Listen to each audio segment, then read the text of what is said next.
अंबानी कुटुंबानंतर आता मुंबईतल्या गणेशोत्सवात अदानींचीही एंट्री झाली आहे। अदानी समूहानं मुंबईतील प्रसिद्ध चिंचपोकळीचा चिंतामणी गणेश मंडळाशी करार केलाय।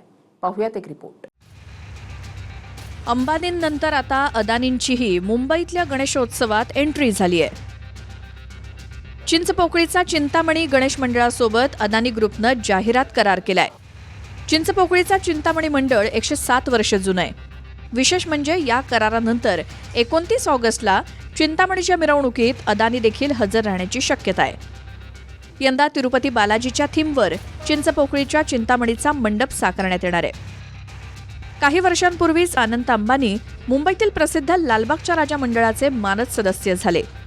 लालबागचा राजा सार्वजनिक गणेशोत्सव मंडळानं अनंत अंबानींची प्रमुख सल्लागार म्हणून कार्यकारी समितीत नेमणूकही केली।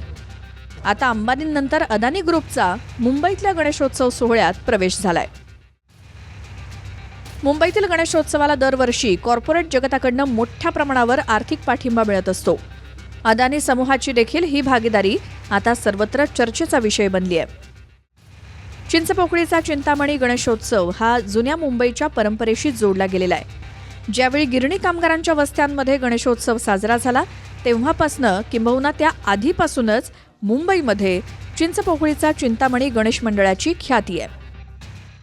कोणी लालबागच्या राजाबरोबर पार्टनरशिप करत आहे, कोणी चिंतामणीच्या राजाबरोबर करत आहे। ही स्पर्धा जी चालली आहे, आमचे देव सुद्धा तुम्ही सोडले नाहीत, आमचे देव तुम्ही सोडत नाही।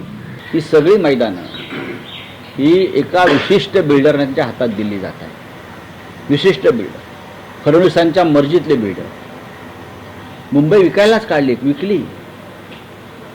हे बिल्डर आहेत, हे फडणवीसांचे हस्तक आहेत आणि उरलेले डेप्युटी सीएम शिंदेंचे हस्तक आहेत। काल मी पश्चिम महाराष्ट्रात होतो, तिथेही अडाणीनं जमिनी ताब्यात घेतल्या त्याच्या प्रकल्पासाठी आणि 27 गावचे शेतकरी माळशेज घाटाच्या खाली रस्त्यावर उतरत आहेत। पुढल्या आठवड्यात मी त्या आंदोलनाला जातोय आणि आंदोलन आम्ही उभं करतो। Bureau report, TV9 Marathi.